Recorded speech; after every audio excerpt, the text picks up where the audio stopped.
I remember the really janky falling scene at the very end. Was that with the dog falling in the basket? No, he falls out the window. Spoiler alert. Spoiler, this movie has been out for so long. Spoiler, if you haven't seen this brand new movie that's like 70 years old now. Go off, Josh. As soon as I started talking, I'm like, wait. It's not even worth it now. It's not even, like, worth repeating. I didn't even know he was To all the deaf people listening to this, wait. Nothing's changed for you, I guess. So maybe you know what I said. But...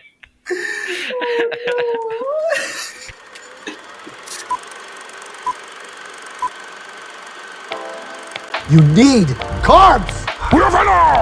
May thy knife chip and shatter. There is beauty in imperfections. You're great. I am. And if you feel it,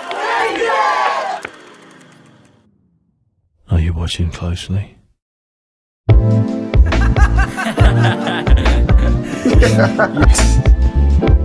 haven't noticed, Ellie is pouring us chalky milk in champagne glasses. Nice. These champagne glasses have had multiple, I would about to say substances, but that's not right. never champagne. Never champagne, but it has had Baja Blast, chalky milk. Josh, why don't you just pour the honey straight into the tea? Well, because then I can measure it. Even though I know how much I'm going to put in. Okay. So proud of you. Thanks. Wait, so Mike, do you have a drink? Because we all have drinks. No, I just finished my chai, actually. I made it to, like, be here at 7, and then I was like, oh, 7:30. Oh, well, now my chai is gone. Yeah. I got some water if you want it. Actually, that'd be great. Yep, there. Thank you. It would be so funny if you had a water bottle that you reached and, like, grabbed from the other side of the screen to have. Right when you did that, I grabbed my water bottle. I was like, that was like, it was... Oh, no. Goes to Ellie. Oh, oops, sorry, not you. No. Yeah. Welcome. Yeah. For the first time, Mychal, spelled Mychal, That's correct. and is a girl. I am, in fact, female. Guys, I've been reaching for proof this whole time. It's here. Living proof I am not gay. I'm constructing the Funny Moments episode, and there was the moment in the soundtracks episode where you were really trying to prove to Deacon and Isaac, who didn't know anything about Mychal, like they didn't know you were in a relationship. You were trying so desperately. You're like, ignore me in the maid costume. That's Mychal in the corner. Yeah, I forgot about that. Oh, man. Ignore me in the maid costume. Or whatever. Was it maid costume? Yeah, and I had like a quadruple D something bra on. So it was. And a wig. Anna Carlson went to a thrift store and saw like the largest, like comically large bra. It was like, I kid you not, like this big. This is William's sister, by the way. Yeah, William's sister. Like just a bra this big, like massive. It's massive. And then I'm like, I could fit in that. I'm pretty sure I have, like, the photo on command. Better not be my Sometimes contact photo. I just stare at it. No. You know what? I'm going to change it now. No. Okay. Dang it. It's okay. That's what we get for putting her on the podcast. I brought it up. So clink before we're done. Dink it, sink it. Well, we're not done. There's more. Oh. The blender bottle kind of ruins the aesthetic. Yeah, well. It really does. You know those shakers that they usually have behind the bar that have like, you just have a blender bottle. Not a sponsor. Okay, blender bottles I can only use for gym-like stuff. Otherwise, I feel like I have a hint of gym taste with it, even though it's like a perfectly clean bottle. Like the idea of pre-workout there. You're saying Glenda bottles, like from Wicked? Blender. Oh, I was just like, witches. Slay. Go to the gym with our Glenda. Now I forgot what I was going to say. No slaying more witches and no slaying witches. No. Josh, I guess I have my energy drink in my blender bottle, like I mix in. Yeah. But I would still, that kind of falls under workout. But also, it's the difference between having a chocolate protein shake and a fruity energy drink in there. There's a big difference. Yeah. But I get what you're saying. Like, it's just the idea of the gym. Like, it could be perfectly clean, but it's just, I feel pumped when I'm having chocolate milk in it. Chocolate what? Mychal. You figure out. You cut to that video. Now I get to publicly embarrass you. This is wonderful. This episode better do good. Just kidding. I love having Mychal around, guys. This isn't even sarcastic. I'm so excited she's here. Mychal, put the gun down.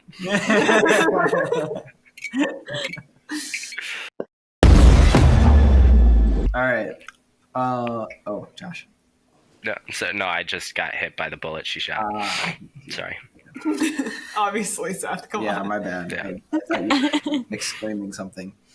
Possibly a slightly subtle reference to Arcane Season 2, the intro. Let's Episode cut 1. straight to Isha. So I recapped a lot of Arcane. I watched two small 8-minute videos of just ideas to get me rolling. Yeah. But I didn't listen to the first episode that we did. So can we have a refresher of what we've already talked about? Well, that's what I was going to say, is that you and I, Josh, have done every single Arcane episode, because you and I did the second one, just you and me, and then Will was on the first one, Zach and Will were on the third one. So you and I have technically covered a lot of ground, and I wanted to first hear from the girls what their general thoughts are about Arcane, what they've liked about what we've said in the past, or their favorite moment, or something like that, and then we can talk about other things. We really, as it pertains to the first episode that we covered Season 2 on, it was a lot of our general thoughts about Season 2 and how it compared to Season 1. And that was okay, I was going to say, didn't you already do this episode? Yeah. Okay. But that was more of our reaction to Season 2. Okay. And I believe even since then, I've changed my perspective on Season 2 to be more in awe. Again, we don't want to praise all of the tough things that we don't really support. And there's a lot of sketchy stuff in that show, but the art style and the story and the music are just the epitome of artistic storytelling. And I think that it's enjoyable because of that. Disappointing for other reasons, and yet still one of our favorites. I wanted to hear from the girls first, and then Josh, I want to hear what you've thought about Season 2 since we last talked. Mychal, as our guest, would you like to tell us what you think about Arcane? Because Josh kind of probably roped you into that, didn't he? No, actually, I was hooked before I met Josh. Wow. Actually, I had binge watched Season 1 in a single night, and I was so excited about it. And my quad mates walked in, they're like, "What are you watching?" That's my girl. Sorry.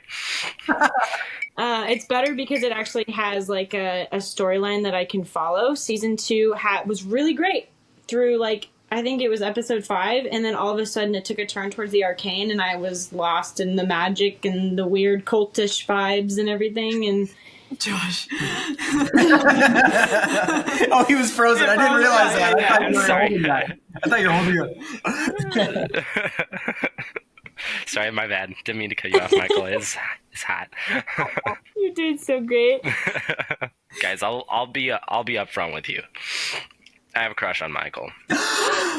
I'm going to clip that and not show her face so that I can just post that everywhere. Look up a random picture of a guy on photo on Cheddarfish or something, and just we're gonna get like an interview with some random guy who's working on a show, and his name's gonna be Mychal, and then you're just gonna put his face, and everyone's gonna be like, "Why is Josh like this guy so much?" Josh has the biggest crush on this guy. What do you mean they're married? Just kidding. now that Josh has stolen the show. Yeah, sorry. Mychal was talking about how the art style and the storyline of the first season was really, really good. Second one was a little hard to follow. No, I didn't mention the art style, but I was going to next, so you read my mind. It is so much better in the second one. There's so much more symbolism because there's so much more ground to cover. in the second season than the first one. The first one was just like establishing the story, establishing the characters. No, wait, did I say that? The first one was. And then the second one just exploded. Literally. Literally, yeah. Sorry, I didn't want your super fans, your millions of fans, to not notice that I wasn't wearing my ring. Yeah. What a queen! You're also wearing my sweatshirt. So. Yeah, I mean, yeah. Not that that means anything. Anyway. My merch! It's the old one. Yeah. It's still there, though, isn't it? Yeah, I changed the font. Sorry. Okay, so Mychal, I'm going to interrogate you super quick because I know that you are an artist, very, very talented, and you love drawing. And I want to talk about the art style that's throughout both Arcane Season 1 and Season 2.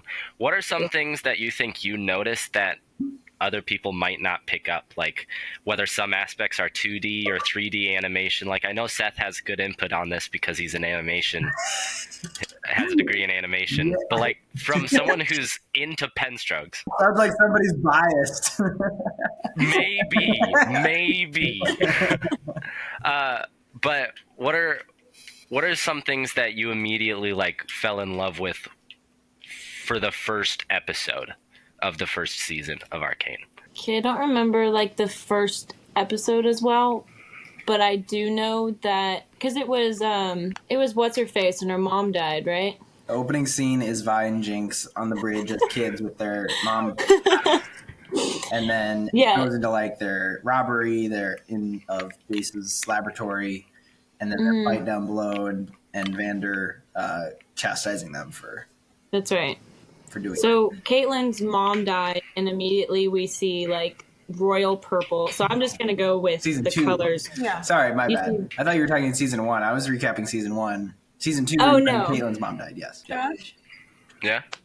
Are you trying to see if it does the same thing Apple does? Well, no, I was trying to get it to focus because I went out of focus for just a second, or at least it looked like, or maybe it's just smudged. Might just be smudged.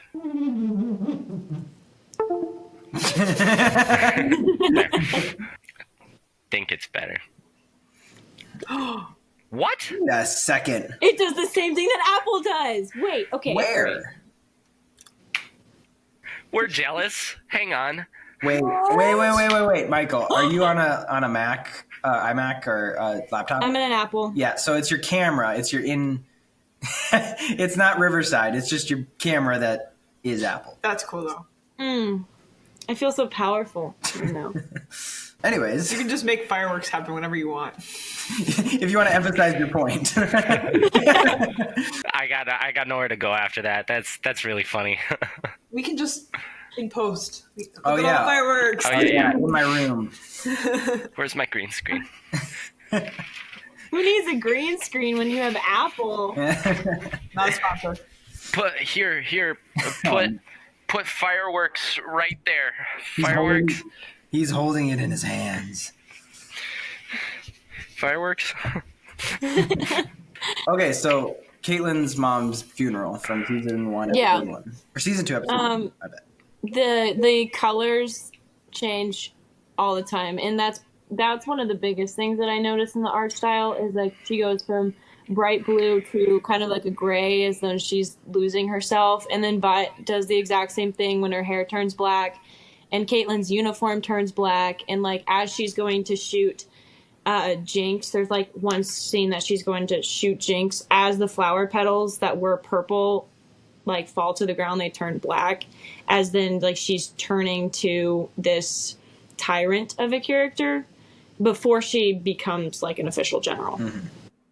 It's similar to like Luke Skywalker in the main original trilogy of Star Wars, where he's got his light clothes in episode 4, and then it's like tan and darker in the 5th, and then it's black with at the end a little bit peeling open, showing he's still got light in him. Oh, that was good.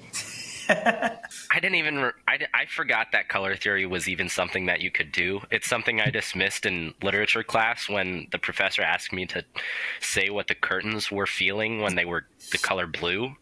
Like, they're curtains. They don't feel. But why did the author choose to put this door in the film? It doesn't make sense. It doesn't make sense. But wait a second. That brings up a question. Do maybe Josh misspoke, but do literary artists describe something with color as though to draw an image of something in your mind to provoke something that is in color theory that you normally would see in film, but they're trying to visualize it in the book and in your imagination? Yes, absolutely. I did not comprehend that. Like if they say, like Josh said. That's because you didn't have to do stupid public high school English classes. Homeschooled. Were you homeschooled? Yeah, my mom was happy if I read the book. I love that Mychal, you brought that up though, because Vi in the first season, being red, being a color of anger, passion, and just kind of a very, very abrupt color. That's exactly what she is. Like, she's angry, she's go get it, she's passionate, and she's just willing to do whatever. That's what the color red kind of represents. And then Vi is blue, and also Jinx is blue. Or sorry, not Vi. Jinx. Jinx / Powder is blue, and that's like representative of sadness, grief, and that's exactly the state that she's in for the rest of the show. She's in such a deep state of grief that she's just broken beyond repair, it seems like.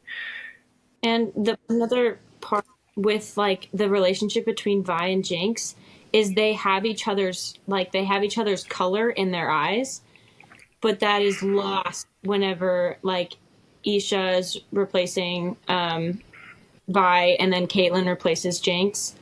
That color that they're in each other's eyes is totally like changed, because then Vi becomes gray and then Powder just becomes, a bright pink Jinxie color. I didn't even notice that. That's so cool. I know. Wow. They're so detailed. It's insane. Everything has a purpose and a meaning. It's so beautiful. And their mom has purple hair. That's another thing I was going to point out. Purple. Very simply, like right at the camera.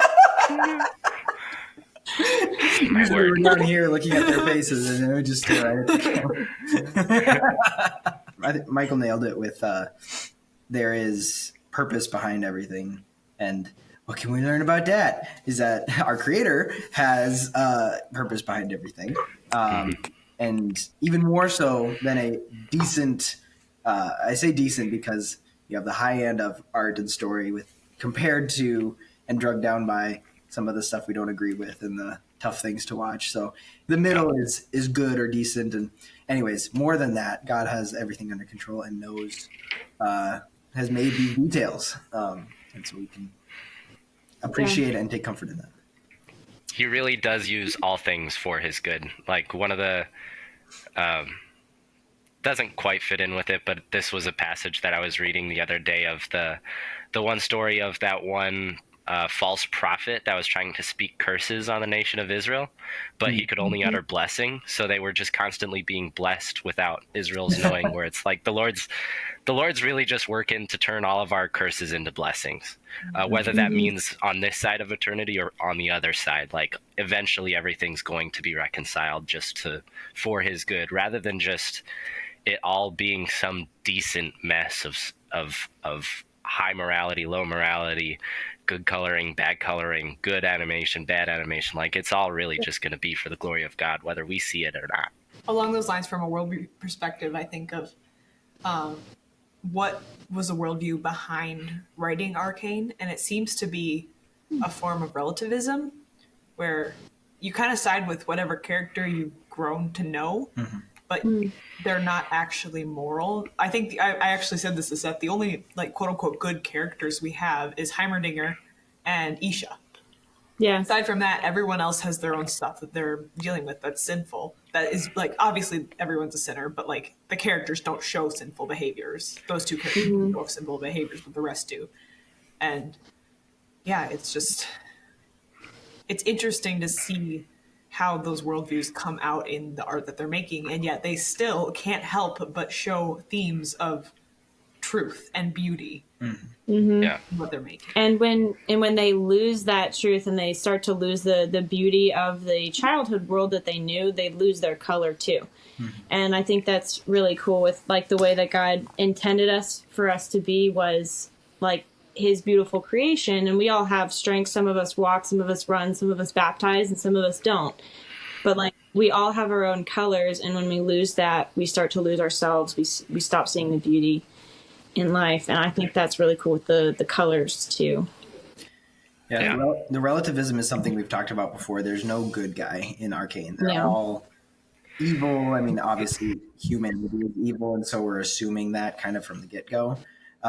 There is better characters, like you said. Even Echo kind of falls in there, where he he has a desire to do good.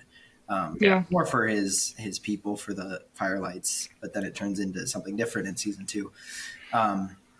But it might be promoting it in the sense that, again, I don't think that story writers come out with these stories thinking, I hope this communicates moral relativism is okay, when in fact it's just an idea that has helped the story become what it is. And it's true, it's what the story is about, even if it's not the message. There can be the meaning behind the story without the message that you take away from it as being true, or as we want to be doing here, seeing the message and determining if that's good or bad. Yeah.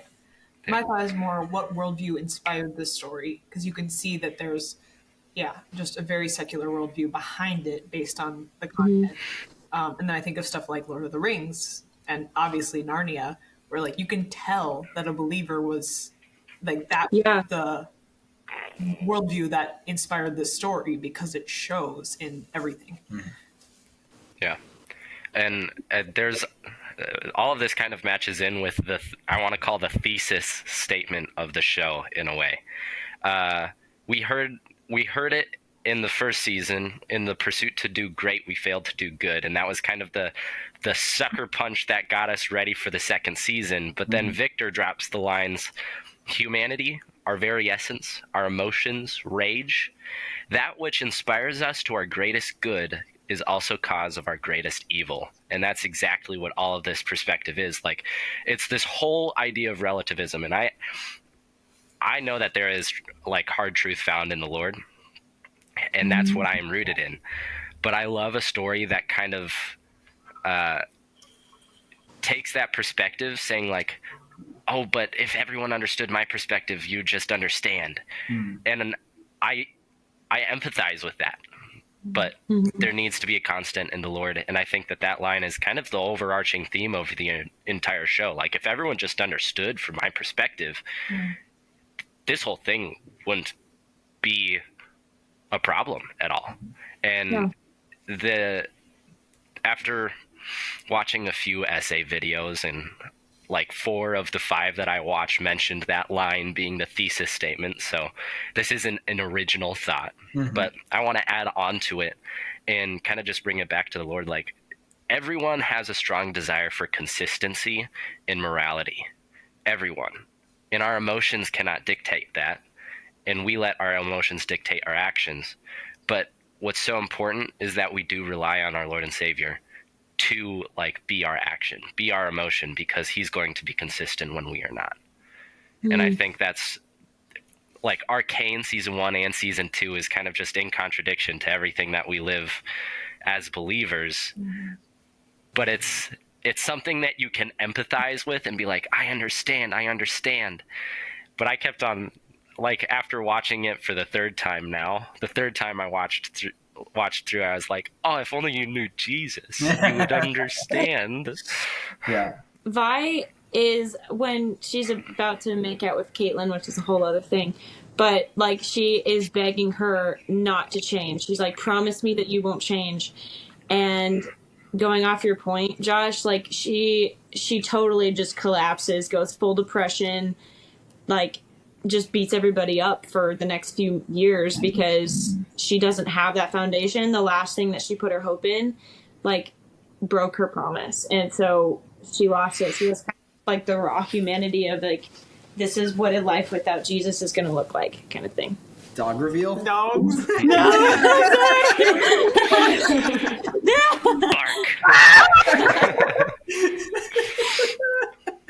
Josh, where is it? Don't, but where is it? Put it away! Put it away! I thought he got the Bible like cleansing himself. That is actually higher up. It's right here. I can go to Proverbs. Psalms is quite written, and we'll. For is a anyone coloring book now. for anyone wondering, we're not going to tell you what that binder is because it's a secret that It's an inside joke. Yeah, it's an Thank inside you, joke. Seth. But we were dying on the inside joke. We had to tell a few people. Yeah, but Not the world, though. yeah, it's okay. Oh, Josh, what you said about the one thing. Yeah, that thing. the one thing with the stuff, the person. Not you two. Not you two. Josh, you were saying that you empathize with these people really well, and everyone is like, if you only got what I was going through. You said multiple times in the previous 3 episodes that that's also the beauty of Arcane. While that leads to the moral relativism, it's also notable that you can empathize with each character, knowing that they did what they did for a reason. You can follow their footsteps, be in their shoes, and probably come to the same steps that they did, even if it's wrong morally. It's understandable, and you've mentioned that a bunch of times. Yeah. I think I want to notify the one exception to this, and that's why it makes her such a great villain. In a world of everything being like super, super relativist, what's her name? Mbessa? Yeah. Yeah, Mbessa. I think she's a great bad guy. Yeah. I think she's a great bad guy because she's like the over-prepared, just so cool you can't really even be mad about it, and she's just twisted in enough ways and respected by enough and has enough power for it to be borderline a Joker complex, if that makes sense. Like, she's just crazy good, if that makes sense. Yeah. Which makes her a good villain because, no, she's not really that relatable. Like, yeah, she has some backstory that's really hard about trying to keep a nation and her family together, and like she holds family very close to her heart. But from what it sounds like, she's just holding self-preservation close to her heart because of her fear of this what is it, the Black Rose? Yeah. And that is enough for you to be like, yeah, I get it, but you're way over the top in this. Like, we have to stop you, sort of thing. Yeah. Like, it's relatable enough for you to be like, sure, but no, we have to stop you, you know? There's a theory that she's already like accepted the Black Rose from like season 1 to season 2, and I don't know the specifics of it, but when she gets up and leaves out of her chair, there's a rose, and then like it's seen, and it's just like, where did that come from? Yeah. One of the essay videos that I watched also talked about that. If I can remember which video it was, I'll send it to Seth so that he can link it. Sounds good. But I don't remember because it was interesting, and it was a theory similar to the debate on if Jinx left or not, or is alive or not at the end of the season. It was really, really interesting. But if I can't find it, sorry guys, you're in the dark. It's privileged information. To the 3 of you, I'm sorry. Just kidding. Just kidding. My mom will watch this like 40 times. I think our moms are still our biggest. I actually have a few friends here that watch it. Okay. Like probably 12 max. One of your friends just graduated. Well, yeah.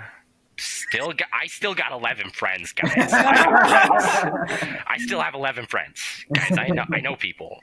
Ellie, we are a half hour into the episode, and I would love to hear you speak your mind on Arcane, because I also know there's one route that you want to go. I don't want to rewatch it because I personally think that the cons outweigh the pros as far as, because you said you wanted to own it. It's not something that I want to rewatch again and again because it personally weighs too heavy on my conscience because of all of the stuff that's in it. Like, I can appreciate the beauty, and I will watch clips. Like, I will watch the Isha scene like 50 times a day. But and the music. The music is really yeah, that's also not great, but it's part of our soundtrack. Yeah. But sorry, I got distracted by Josh dying over there. Excuse me. Keep going. But I did appreciate it for what it was, and I am really glad that we watched it all together because it was a good opportunity to see some really good art. So that's why I think, like, there's a lot of beauty in it and there's a lot of good in it, but I do personally just think that The it's dark. Too much. Yeah. Yeah, it's really dark. And that's one thing I will, when I say I've watched it 3 times now, I do want to preface that I've skipped entire episodes just because I don't really want to put myself through like abruptly starting to look at a friend or something during certain scenes. Man, this ceiling is made out of ceiling. Wow, popcorn ceiling. What is this, the 90s? But no, like, especially, like, you know what the scenes are. Like, everyone was like, no, this isn't something that we want to be putting in our minds. This doesn't deserve our attention. That's entirely right. So I just want to preface, if you are going through this, I would highly recommend that you take the intentional side of watching and just skip over the stuff that you know is going to be dark for you. And that's okay. It's okay to look at bad things of content when you skip the stuff that makes it bad and just don't let it consume you. Then you're not looking at the bad thing if you're skipping. Well, yeah, exactly. That's what he meant. He bad overall. Like, overall. So Yes. a show is bad meaning like something that we don't want to be consuming as Christians. If the show is bad for these reasons, don't watch these reasons, boom, good show.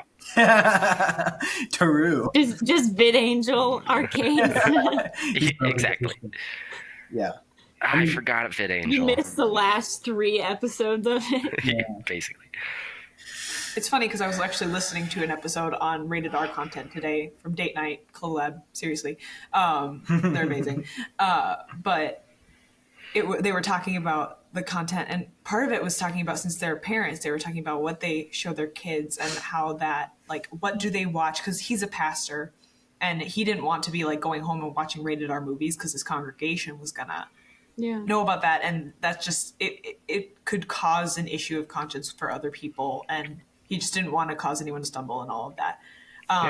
But then talking about like, how do you vet stuff for your kids? It's like going through reading good Christian reviews, and then also kind of talking through what's the worldview behind this. So then there's the pieces of like, yeah, there's the stuff that's like, obviously I don't want to be watching nudity, even if it's cartoon. It's just, I don't want to see that. Right.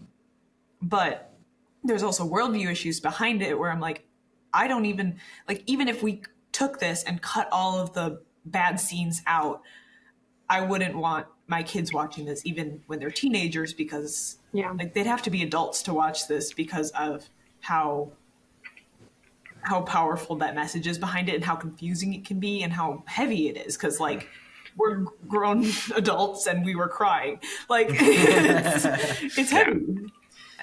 And I think that's something I remember from my interview with Paul Acey, where he said the rating system can only do so much. Plugged in, kids in mind, whatever, can only tell you the objective things and not the worldview things.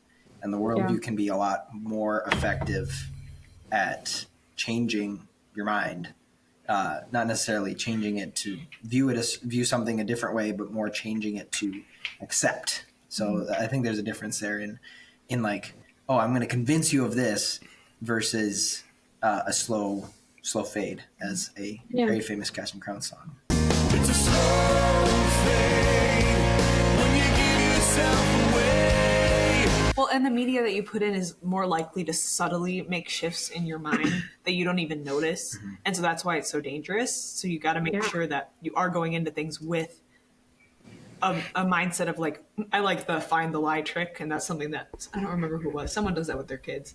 Probably Living Waters. But basically he goes with his kids when they watch a movie, and then at the end of the movie he's like, okay, find the lie. What was the lie that they were I like that. And I love using that when I go into anything that I'm watching, because I'm like, I'll call it out. We're watching Daredevil together. I'll be like, oh, that's bad theology. Like, that's wrong. Like, because they have like a Catholic background or Catholic theme going through it. And it's just kind of fun to be like, oh my goodness, Matt, you're being an idiot. Like, it's so much better if you just listen to your pastor. Like,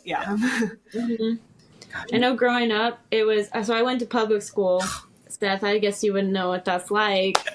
Nope. But I was kind of constantly ridiculed for the movies that I hadn't seen, the shows that I hadn't seen, or the words that I didn't know. And so people were like, man, you live under a rock. And then it occurred to me when I was in high school, I was just like, I don't live under a rock. I live under a helmet. It's like, it's a matter of like guarding your heart, protecting your mind. Like what goes in also comes out. Yep. Garbage in, garbage out. William, on the other hand, lived under a rock. He really did. We joked that the rock was the size of Russia, and he keeps on bragging about how it's the size of Ukraine right now, but that's still a massive rock. And you know what else is massive? It's a pretty big rock. Yes, he keeps saying his rock gets smaller. My mom messaged me today. She works at Harvest Christian School, where Josh and I graduated from. Guess who was subbing today for Mr. Kling? William Carlson? Mr. Carlson. No. He was in his office. Professor Carlson? Professor Carlson. That's insane. Thank you guys for the morality talk. I want to talk about how fun Arcane is. Yes. Yeah, we got the message out of the way. Now it's time for the fun stuff. We're going to watch That was the fun stuff. part of this. This is Isha's song, English cover. That sounds exactly the same, but you can understand the words. I love understanding words. Even if the world is full of desolation, lift our heads and we can see the moon. The artistic style of that song being in Japanese. I think so. One of I the thought it was one of the French. Asian. No, that's the dance song with Echo and. Oh, yeah. Okay. That one I looked up the English cover and it didn't hit as hard. But the Isha song makes you want to cry even more than just the music and the visuals in the show make you want to cry, and then you hear the English version and you're just like, ah. I literally had goosebumps. Don't be so sad now. When the tears come, don't you cry, or something like that. Yeah. We lift our heads and we can see the moon, and that's just so beautiful. I bet they made it like a different language so that they would save us a little bit of pain when the they scene came wanted us along. to feel everything in that moment. Well, they can't kill us though. They need viewers to make it through the rest of the season, I guess. Yeah. If that was in English, I might have died. Yeah. They already killed us with Powder Oh yeah. and Echo. That I was thinking about the order. Was that episode? was probably. I think that was later because Echo and Powder Each was was episode 7. That was the whole episode was a flashback. Or alternate universe was episode 7. So I'm thinking. sad. I think Isha was 5 or 6. Josh would know. He's seen it a bunch of times. He doesn't know. You know, I'm a number guy. No. Can't get him right this time. See, what my problem is, it's just one season. Yeah. So it's all together. He's watching 6-hour movies over here. There's just a Y'all 10-second binge-watched it. intermission while Netflix plays the next one. That's it. True. It's Yeah. all one. It's all one. Y'all binge watched it in one night, right? We were going to Oh, yeah, watch yeah. the whole thing, and then Josh said, "I got a late flight." And so Well, we to said, save "Okay." $100. I know. So then we watched Act 1 on our own, and then Will and Zach came to watch, actually Anna too, came to watch most of Act 2 and 3, and then Josh joined us for the finale when it came up. So Did Yeah. we take Anna home in the middle of it? yeah, well, That's what I thought. No, because we brought her with Oh, as we went right. because we Yeah, drove yeah. past her college as we went to pick up Josh. Yeah. Yeah, that was fun. Anyways, those I believe Isha and Isha's song and Isha's death was probably one of the most emotional scenes next to, I believe, season 1, episode 3, which if I'm trying to get people to watch Arcane, I have them watch through episode 3 because that's going to make you want to watch the rest because it's so emotionally impactful. And I only have one sister, and brother on sister relationship is different than sister on sister. So I believe you would say that it's more crazy, more feelings if you were to put yourself in their position. And Bless you. by There he goes. let's go to the bathroom. No, he just sneezed. Oh. Oh, not the paper towels. It's gonna. Ow. You can't hear us, but his nose is gonna be raw. No, please keep going. I'm just dying over here. So yeah, I really hope you couldn't hear me blow my nose. What were you saying? I was saying that season 1, episode 3, where Powder is really trying to help, and that's really what kicks off the rest of the story. And Vi yelling at her, and everybody dying. Yeah. Even just the characters that are spawned from that, like robot arm lady loses her arm in that one. Obviously, Vander dies. and there's just so much that's initiated in that episode, and those two together are really hard hitting. There's a lot of wow moments in the rest of them, but those are the most emotional, I would say. Zach sent me a guy who reacted to the, I'm pretty sure it's episode 6. I could be wrong, but he reacted to Isha's death, and she's running in with the gun, and he's like, Oh, pop off, Isha!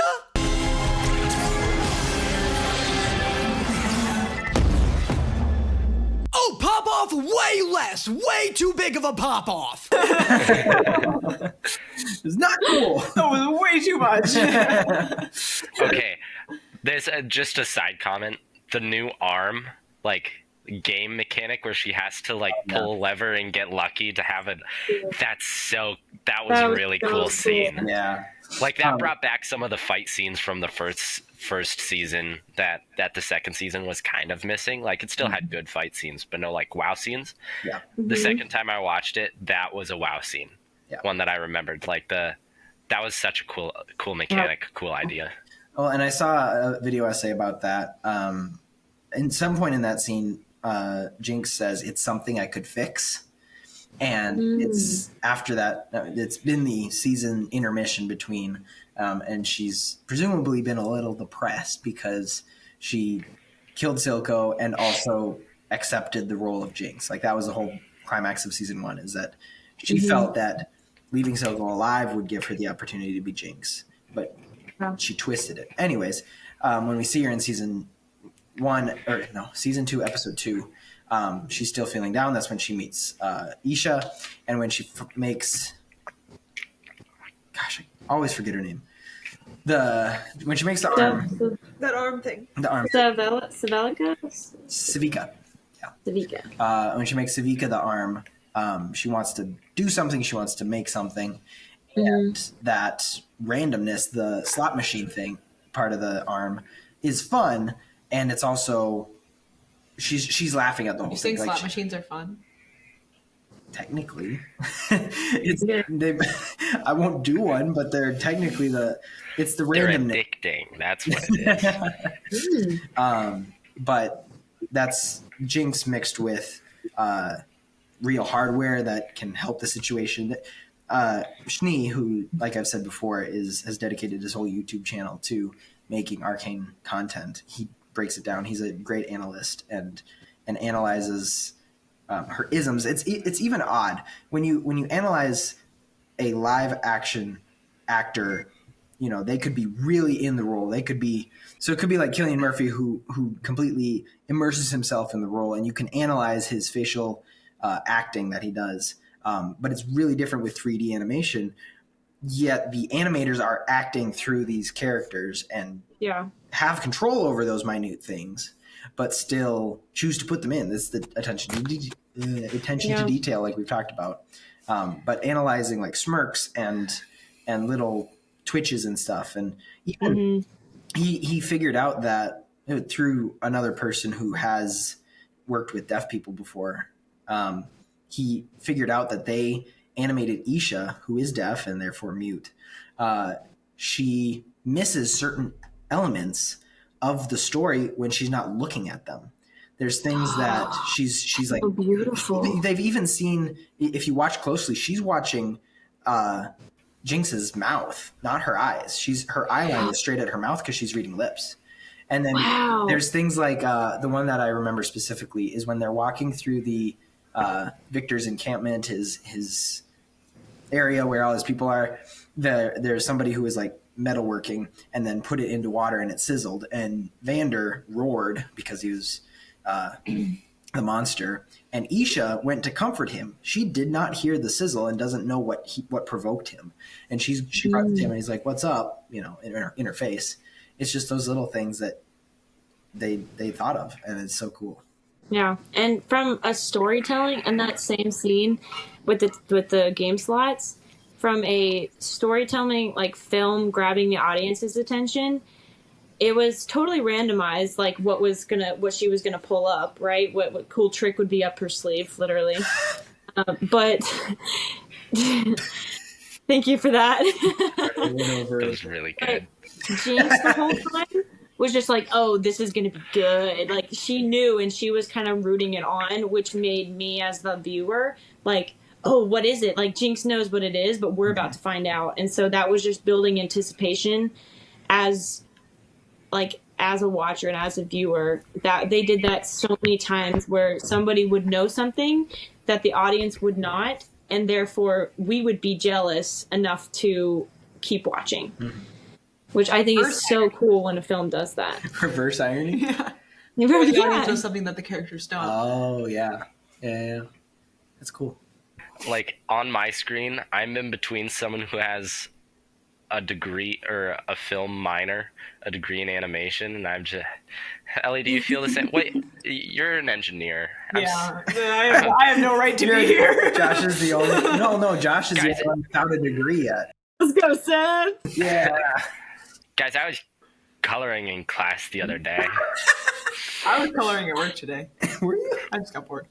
Oh. Okay. Movie genius, business genius, animation genius, straight up genius. Yeah. Business guy. One thing I want to talk about, maybe the film minor will be able to understand when I'm talking about diegetic sound. Hey, sound engineering is a thing. Yeah, I'm not interested. But that's not even close to engineering. You did? That's what my dad does. Yeah. I took a your class dad's cool. that's kind of related to it. He's on the radio. Anyways, one thing that I was thinking about with Shnee's videos is he talks about how the music plays into Arcane in general, all of the soundtracks that they get many different characters to do, or many different artists to do. But one that stands out is the final fight when Jinx comes around in the balloon and blaring her music. It goes from diegetic sound, kind of like you can hear you can see all of the characters start reacting to something. They look around and you hear like a dull thudding from behind the building. And then as soon as her balloon comes around, you can hear the music as though like there's a different sound for music that is diegetic or non-diegetic. Right. And so when it's diegetic coming from her speakers, it sounds a little different. And then slowly it transitions into non-diegetic where it's only in our ears and it helps lead the music and lead the scene. But it also is a part of the scene. Like it's her, it's what she's playing to hype herself up. And that was also Jinx's climax back into being her again after being so depressed when Echo is reversing time to try and save her from blowing herself up. So Dum-Dums, what? Oh yeah. Yeah, that was my question. It's the same thing as what happened in Avengers, the first one, when Iron Man is first introduced and we hear like the theme music, and then all of a sudden we realize it's like overview music, and then we realize that, it's actually Iron Man playing songs because he turns it off himself. So it's just music that the audience and the character can hear because they're playing it on a radio or something. Okay, so it transitions to from background music to like an element in the movie. Or vice versa. Whether it be a radio or something. Yeah. Right. Why does the actual definition confuse me more than your explanation? Of or relating to artistic elements that are perceived as existing within the world depicted in a narrative work. I don't know why my brain That cannot. has so many syllables. I know. So many. I'm learning more words. Diegesis is a style of fiction storytelling in which a participating narrator offers an on-site, often interior view of the scene to the reader, viewer, or listener by subjectively describing the actions and, in some cases, thoughts of one or more characters. Diegesis is what happened on Good Friday. I'm sorry. You can cut that. Really good. That's really good. No. The girls are on a roll today. I First the know. upper sleeve, and then this. No, the way you said it. Diegesis. I get it. It's good. It's good. The one that I can't even slap my own knees. Like, that deserves me to go over and slap someone else's. That's how good it is. It's... Thank you. Yeah, thanks. I gotta put it back down. I remember the one movie that we would watch that was used to teach diegetic sound is Rear Window. That is such a good movie. I think it's on our list only because I'd make you watch it. It's an old movie. Josh, have you seen it? Alfred Hitchcock. Okay, we're watching it later because it's really. Do you guys do Discord date nights and movies and stuff? Yes. Aww. Or maybe not. Gotta make it work somehow. Yeah, we never did. 420 miles is nothing.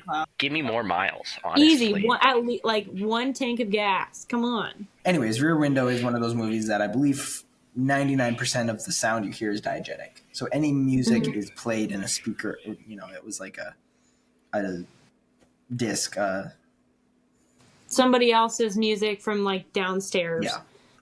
For context, this movie is cool because it's only shot from this one apartment. Because he's in a wheelchair and he's stuck there. Yeah.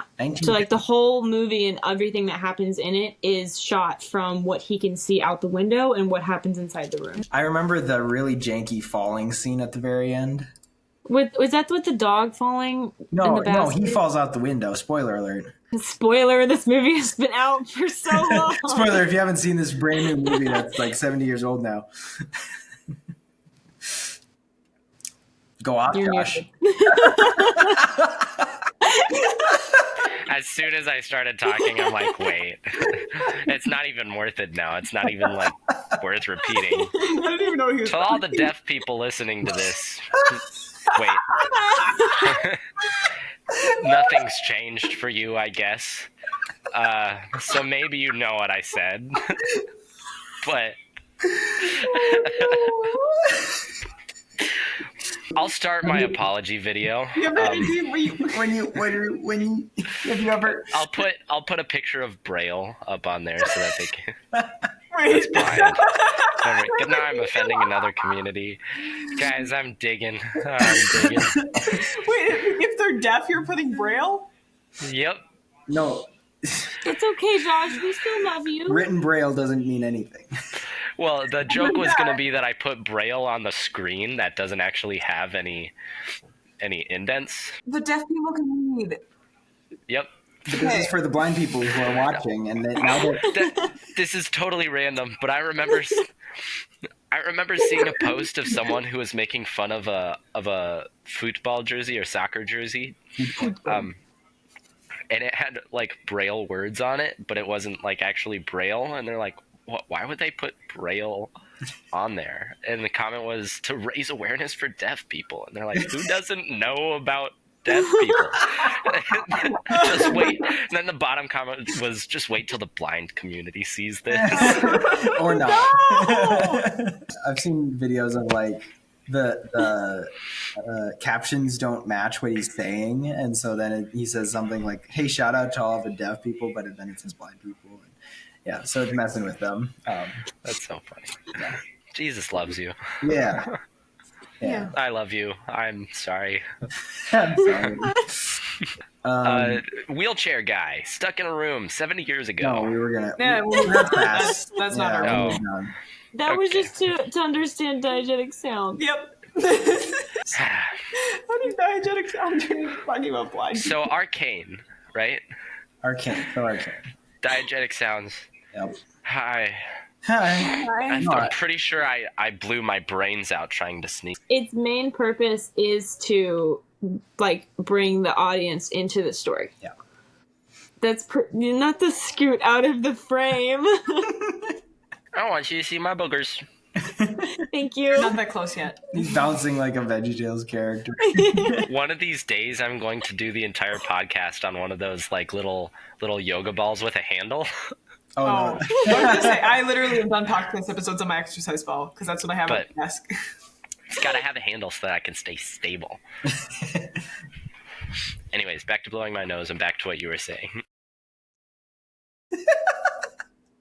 We talked about this in the previous Arcane episode, but ladies, what do you think of Vander coming back as the werewolf? Because I still think that it was a bad idea because I felt like death should mean something in a story, and having him come back like that, yes, provoked more story to happen in season 2. I don't know that they could have done the werewolf character, again, forgot his name, without those same story beats. But I still believe that they should have reconsidered bringing Vander back to life. And also, he died so many times. He died when he fell, not died, but he was thrown off of the bridge into the Shimmer and then became the Shimmer monster. And then he fell as the Shimmer monster and died at the end of episode 3.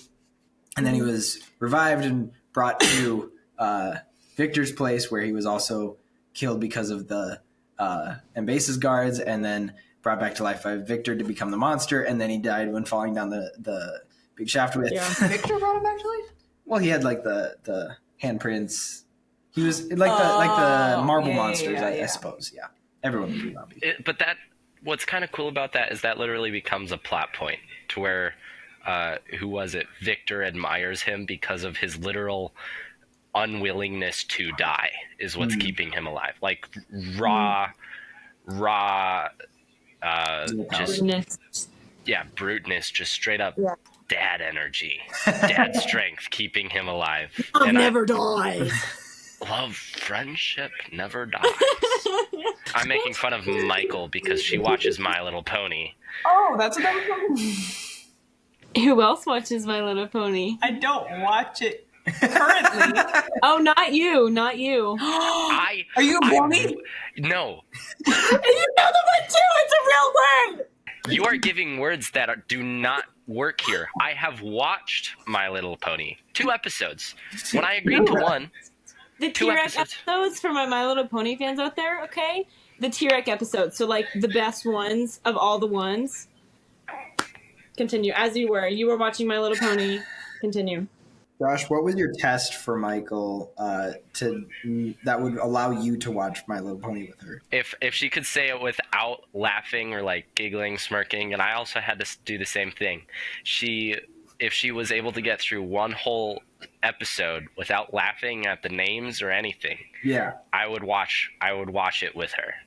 And the amount of times she broke because she kept on having to say that she was taking away friendship, or friendship triumphed over this great evil. Yes, they took their horns or their magic or their ponies, but it's cinematic art. Friendship and sparkles. Friendship and sparkles. And when in doubt, they go to their new friend, Butterbean Sparkleface. I'm not gonna. You're not gonna dignify that. What is it? Is it a different name? No. Yes. What's the name? I can't remember, but I'll look it up. Hold on. Anyway, Josh, friendship never dies or something? Oh no, it was Vander who never dies. Yeah, Vander never dies, and his straight up just raw is what's keeping him alive. That's kind of cool. I don't think there's any evidence in the final episode to prove that there's any fatherhood left in him when he's just the monster under Victor's control, especially the moment when he's fighting Vi and Jinx. Like, that's obviously supposed to be symbolic of the family fighting. But then when he's going down with Jinx, he's still like trying to attack her. Like, he's grabbing her, he's falling, and then she pulls the grenade. It just seems like he continued to lose his humanness throughout each of his deaths. I wish he would have had the one resurrection with the Shimmer at the end of season 1, episode 3, and then be done and have that still be a driving force in the back of the girls' minds, not being a present physical thing. Sorry. We're going to let you guys talk. Mm-hmm. Are you done? I'm done. Okay. Mychal? You can see how tired the girls are at the end, because they're just like, Vander, really? Like, you're using that as an excuse again? With Vi, especially, whenever Jinx brings him into the picture, she's like, are you kidding me? Like, really, Vander? Like, Vander is what you're going to use to bring me back? Like, it's not going to work. She's just also tired of it. I totally agree with you, Seth. I think, like, you need to honor death in a film, or you just start to lose respect for other aspects of the film. But another part, I think, like, one of the big reasons the writers may have used Vander coming back was so that they could go into Jace's story and the Black Rose situation and all that, because while that's happening, while he's healing from the cult and all that, then the writers are able to go into this whole other aspect that's happening on the other side with the Arcane and with all of that, while these two main characters who we have a lot of connection with are trying to heal. So they're using Vander as like a way to not talk about these characters for a bit and focus on something bigger, which is cool, but I think there could have been a better way to do that. I don't really like Vander coming back, but it was effective. They used it well. So one thing I like that I kind of am going to build off of that. It seems like Vi is having the same exact reaction to Vander being alive as the audience. So we almost sympathize with Vander. It's like, or with Vi, it's like, don't give us hope. Like, he's dead. Just leave him dead. Don't drag me on for some sort of story. And we're like, yeah, Vi's kind of right. And I kind of like that. But I also understand it's like, just leave a character dead. Keep death as having a meaning. And like, we're almost all with that side of Vi's like, no, just don't listen to her. Yeah. And I want to be rooting for a character, which is why I say that they could have done it better. We want to be rooting for something instead of rooting with the character against something. I like my fiction, like My Little Pony, where it's a short episode and it ends with friendship conquers all and everything's happy and everything's good. And so when Seth said that there were rumors about Vander coming back, I was like, oh, that's amazing, because like Jinx is going to come to the end of herself and she's going to need Vi and she's going to come back to Vi and Vi's going to be at the end of herself and they're going to need a family and they're going to have Vander and everything's going to be great. And then they got so close and then they just crushed my soul. And then they blew everything up. And it's beautiful and it's amazing and it hurts so bad. It hurts so good is what I think about it. Like, it's just so well. I left, so I don't actually know what you're talking about, but I agree. Hurts so good. Yeah. That is my love-hate relationship with Vander coming back, though, is that it really got us so close to what we all wanted. And I wanted it so severely that I was like, come on, this has to be the ending. And then when it didn't come, I was like, it's amazing and it's beautiful and it's reality and it hurts so much. Yeah. I think there was also a part of me that was confused, and I had to ask Josh, like, who is this beast guy? Because we knew it was Vander because they said it was, but I was like, why is he coming back as a dog? Yeah. And that whole part with the guy who was working the magic and the chemicals and everything, that totally slipped my mind, and I was just like, how is he a werewolf? Yeah, kind of same. Yeah.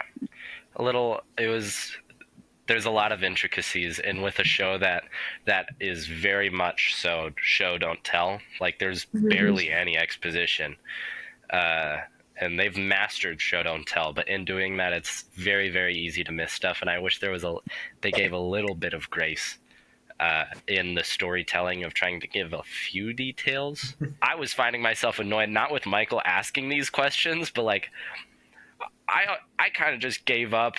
I don't know. Can we just it's Vander. You know, we don't need to figure out how this happened. He's Vander now, so just accept his happy ending. We don't need to figure out. We'll do the how later. Let's just. I'm gosh. It wasn't that I was annoyed with her asking. It's just that I was annoyed I didn't know. Yeah, you know. I know. I quite enjoy when she asks. I'll be honest. He's Warwick. I remember the name. Warwick from the games. It's always been insinuated that in League of Legends he is Vi and Jinx's dad. Makes sense. It was brought to fruition in Arcane. And I believe they left those things out because they want you to play League of Legends. And obviously the return on investment is very low on that. But I believe it was released in a month or two after the show was, that they expected Arcane to increase the League of Legends players, and it did not. And so therefore they saw season 2 as a failure financially. So that's interesting. That's interesting. That's what I said. Yeah, well, yeah. The marketing team put so much work into a 2 years worth of animation, and then to not get a return on that investment. I think it's tough with Gotta it being be. a streaming show. Like their profit would have actually. It's not going to be in Netflix raising their prices, which is ridiculous. It's like $23 for non-ads, for no ads, and high stream or high bitrate streaming. Did we cancel that? Yeah. Good. Okay. They expect the money to be made in the games. That they're like, oh, your answers are over here in the games and the booklets that they have been making and all that, and nobody wants to actually do that. Here's my quarrel with that. As someone who plays games and has played League of Legends, 10 hours under the belt. Buckle up. Okay. For those who play video games, you know that 10 hours is like nothing. So take all of this with a bucket of salt. Bucket of salt. Here's Lot's wife. League of Legends developers, if you want people to play your game, put the same amount of work you put into the show into the game, and you'll probably get some retention. Oh my gosh, I knocked over the champagne glass. I'm sorry, you're right. The game is well made, but all they do is they come out with tons of new heroes. The community is super, super toxic, and they don't really do much to try and make it an easy interface to get into. Yeah. Now, if it was a little bit friendlier of an invite in, where it's like, yeah, you can do this, here's some beginner stuff. No, you're just right into the deep end of someone calling you slurs on the other line. Like, there's no enjoyment in it, and that's something I can't get into. So if they wanted League of Legends to get better, they would do better at making League of Legends than making a TV show, because the literal community of League of Legends has repeatedly said the only thing good to come out of League of Legends is a TV show that's barely about it. Tell me, okay, I respect Arcane so much, but League of Legends developers, I don't know the name of the company or whatever. Right? Y'all gotta lock in on making that game just friendlier, not advertise it. In the words of NF, what's the line? You think everything's gonna something just because you market it harder? I feel like you missed the actual meat of that. Yeah. So if you could find those words, that'd be great. So it's No Name by NF, and that song, it doesn't actually have like a verse chorus, so I can't start at the chorus, go into the verse. I have to start at the beginning of the song to know the words that are in the middle of the song. Sick of people telling people I'm here because of marketing dollars. Oh, you think that everything is gonna blow just because you market it harder? No. I'm sick of people telling people I'm here because of marketing dollars. Oh. You cannot rap. You think that everything is gonna blow just because you market it harder? No. Exactly. I'm gonna add the actual track in the episode, but Yeah. You think that everything's gonna blow just because you market it harder? No. I think you should play the track, and then you should play you trying to read it. The beat in the background. Someone give him a mic. Mike? I got a mic. yeah, you do. It's pretty great. It's funny that you have a mic and your mic is broken. It's not broken. No, it's not. His mic is broken. This mic is broken. You guys have only been coming through this ear this entire time. Actually, Yep. He's half deaf. I need a new headset, but I'm a college student. Can't afford it. this man's some braille. Yes, Mike! Wait, what'd you say? We said the same thing. We said you need some braille. You've had this microphone for like all 2 years of the podcast, and it's like your sound. And I'm going to be really sad to see it go, just because the sound of the microphone has been so consistent. Even though they suck now and you can only hear things out of one ear. Yeah, it's been consistent of how your voice comes out in the episodes. Watch me get the exact same headset. I could totally do that. I mean, it could work. These, $25. Wow, that makes sense. It'd be cheaper on Temu. Oh yeah. Let's not advertise that here. No, apparently it's Temu. That's what I learned last year Super Bowl. Bless you. They sell straight up excavators now. I saw an ad for it. The XA is sneaky beaky. The XE is sneaky meeky peaky. I love that video. I love that I video. haven't seen that video in so long. I'll resend it to you. I got it on speed dial, basically. Oh, I knew it. I knew it. Oh, no, I don't. I don't have Instagram anymore. You know what's sad about not having Instagram anymore? I can't do the I'm starting to see why lasagna got its name. First time making lasagna. Starting to see how it earned its name. Yeah, it takes a damn lang, a tikla amke, to make la tuasaganag. The damn plane, the sun, the gas and oven. I can't watch that video anymore. That was like 8 months ago. Oh, I'd still laugh at it. I've been laughing for 8 months. I say it with a straight face.